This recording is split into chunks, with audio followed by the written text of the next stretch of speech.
Bismillahirrahmanirrahim. Assalamualaikum warahmatullahi wabarakatuh. Apa khabar semua? Ustazah harap kamu berada dalam keadaan sihat.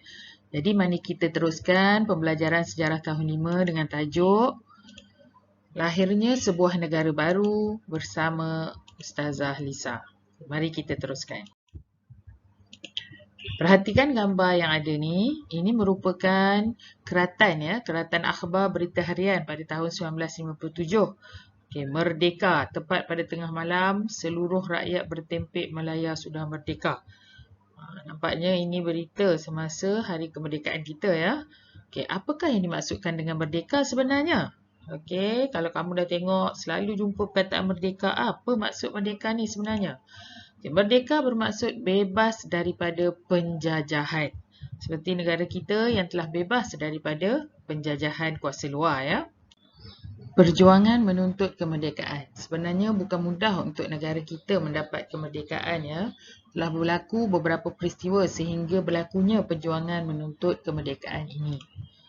Pendudukan Jepun 1942 hingga 1945. Semasa pendudukan Jepun, rakyat hidup sangat sengsara. Semasa inilah telah timbul kesedaran rakyat untuk menentang penjajahan. Telah muncul pemimpin tempatan iaitu Ibrahim Haji Yaakob dan Burhanuddin Al-Hilmi yang telah menggerakkan perjuangan untuk mendapatkan kemerdekaan bersama-sama Indonesia. Malayan Union 1946 hingga 1948. Semasa ini British telah memperkenalkan Malayan Union, namun rakyat membantah penubuhan Malayan Union ini kerana dianggap sebagai satu penjajahan British. Maka Datuk Onn Jaafar telah memimpin orang Melayu untuk membantah pelaksanaan Malayan Union. Malayan Union telah ditarik balik dan digantikan dengan Persekutuan Tanah Melayu pada tahun 1948. Seterusnya, ancaman Komunis 1948. Parti Komunis Melaya telah melakukan keganasan seperti membunuh, memusnahkan ladang getah dan juga lombong biji timah. Ancaman komunis ini telah mengganggu keamanan negara sehingga darurat telah diisytiharkan. Maka pada tahun 1955 telah diadakan rundingan baling untuk menamatkan keganasan komunis.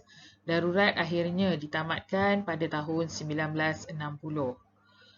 Jadi semasa pemerintahan kuasa-kuasa luar ni muncullah parti-parti politik ya.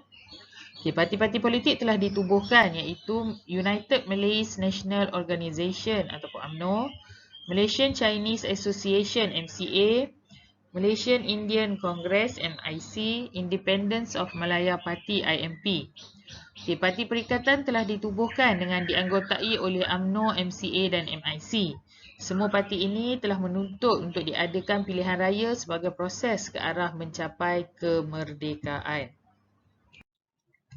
Satu pilihan raya telah diadakan iaitu pilihan raya Majlis Perundangan Persekutuan 1955. Semasa pilihan raya tersebut, Parti Perikatan telah memenangi pilihan raya ini. Tunku Abdul Rahman telah dilantik menjadi Ketua Menteri. Parti Perikatan yang dipimpin oleh Tunku Abdul Rahman telah berunding dengan British untuk mendapatkan kemerdekaan. Rundingan London 1956, satu rombongan kemerdekaan yang diwakili oleh Raja Melayu dan wakil Parti Perikatan telah pergi ke London untuk berunding dengan British bagi mendapatkan kemerdekaan Persekutuan Tanah Melayu. Mereka telah berjaya menandatangani perjanjian kemerdekaan di London. Kemerdekaan Persekutuan Tanah Melayu 1957. Hasil daripada rundingan London, maka Tunku Abdul Rahman telah mengisytiharkan kemerdekaan Persekutuan Tanah Melayu pada 31 Ogos 1957. Terdapat wira-wira negara yang telah berusaha untuk mendapatkan kemerdekaan. Datuk Onn Jaafar merupakan pengasas UMNO. Beliau telah menggerakkan orang Melayu bersatu padu menentang penubuhan Malayan Union. Beliau merupakan Menteri Besar Johor dan pengurusi IMP. Tunku Abdul Rahman Putra Al-Haj, beliau merubuhkan Parti Perikatan, telah mengetuai rombongan kemerdekaan Persekutuan Tanah Melayu, merupakan Perdana Menteri Persekutuan Tanah Melayu yang pertama dan digelar Bapa Kemerdekaan. Datuk Haji Abdul Wahab bin Haji Aziz iaitu Panglima Bukit Gantang. Beliau merupakan setiausaha UMNO pertama yang menentang Malayan Union dan menjadi wakil Raja-Raja Melayu dalam rombongan kemerdekaan. Beliau juga merupakan Menteri Besar Perak. Tun Tan Cheng Lock Beliau merupakan Presiden MCA yang pertama, membawa MCA bergabung dengan UMNO dalam Parti Perikatan, mendapatkan kerakyatan bagi masyarakat Cina dan menanam perasaan taat setia kepada negara. Seterusnya, Tun Abdul Razak bin Hussein, ahli rombongan kemerdekaan, menjadikan bahasa Melayu sebagai bahasa perpaduan, merupakan timbalan Perdana Menteri Persekutuan Tanah Melayu dan digelar sebagai bapa pembangunan. Tun H.S. Lee, Presiden MCA Selangor, merupakan penggerak kerjasama UMNO dan MCA, anggota sistem ahli, Menteri Kewangan Persekutuan Tanah Melayu yang pertama. Tun Dr. Ismail bin Datuk Abdul Rahman, telah berjuang secara aktif untuk kemerdekaan Persekutuan Tanah Melayu, merupakan wakil UMNO untuk berunding dengan MCA bagi membentuk Parti Perikatan, merupakan anggota sistem ahli. Tun VT Sambantan, beliau merupakan Presiden MIC pada tahun 1955, telah terlibat dalam proses mendapatkan kemerdekaan negara, mendapatkan kerakyatan untuk masyarakat India dan merupakan Menteri Kesihatan Persekutuan Tanah Melayu yang pertama. Rundingan kemerdekaan. Kerjasama dalam kalangan pemimpin telah menjadi kunci utama kemerdekaan negara kita. Rombongan kemerdekaan ke London pada 1956 untuk berunding dengan British bagi mendapatkan kemerdekaan telah diketuai oleh Tunku Abdul Rahman. Terdapat 4 orang wakil Raja-Raja Melayu iaitu Datuk Haji Abdul Wahab bin Haji Aziz, Datuk Nik Ahmed Kamil, Encik Abdul Aziz Majid dan Datuk Muhammad Said. Manakala 4 orang wakil Parti Perikatan yang mengikuti rombongan kemerdekaan ialah Tunku Abdul Rahman, Dr. Ismail Abdul Rahman, Datuk Abdul Razak Hussein dan Kolonel H.S. Lee.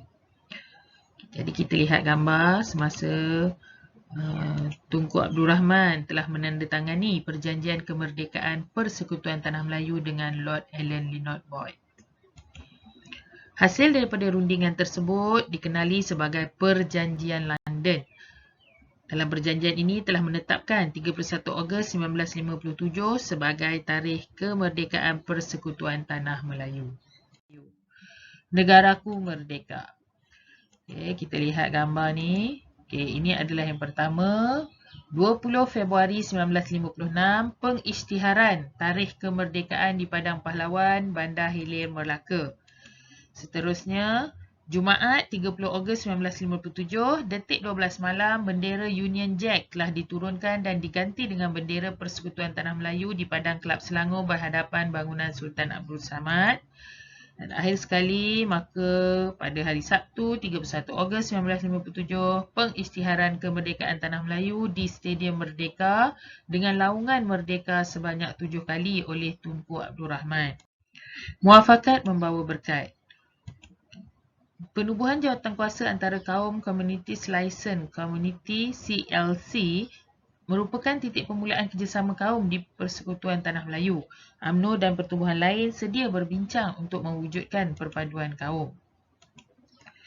Pemuafakatan kaum dapat dilihat semasa pilihan raya Majlis Perundangan Persekutuan 1955. Parti Perikatan iaitu gabungan UMNO, MCA dan MIC telah mencapai kemenangan dan menubuhkan kerajaan. Kerjasama yang baik ini menyebabkan Parti Perikatan mengadakan rundingan kemerdekaan dengan British. Pemuafakatan kaum diteruskan hingga kini, masyarakat hidup bersatu padu dan bersama-sama mempertahankan kedaulatan negara. Pemuafakatan dapat menyelesaikan banyak perkara dan mengelakkan perselisihan serta menjamin keharmonian negara hingga kini. Sambutan Hari Kemerdekaan. Pasti kamu semua sayang kepada negara kita Malaysia. Jadi terdapat pelbagai cara yang dilakukan untuk menyambut Hari Kemerdekaan. Stadium Merdeka telah dibina sebagai tempat menyambut Hari Kemerdekaan.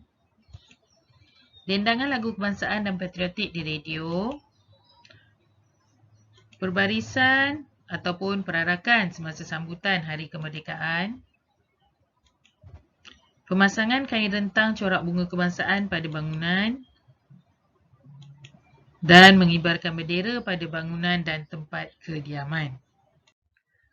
Jadi, setelah kamu mendengar penerangan tadi, Ustazah harap kamu dapat menyiapkan latihan dalam buku kerja muka surat 40 hingga 44. Sampai sini dahulu apa yang dapat Ustazah sampaikan. Sekian. Jaga diri kamu semua. Selamat berpuasa. Sampai kita jumpa lagi. Assalamualaikum warahmatullahi wabarakatuh.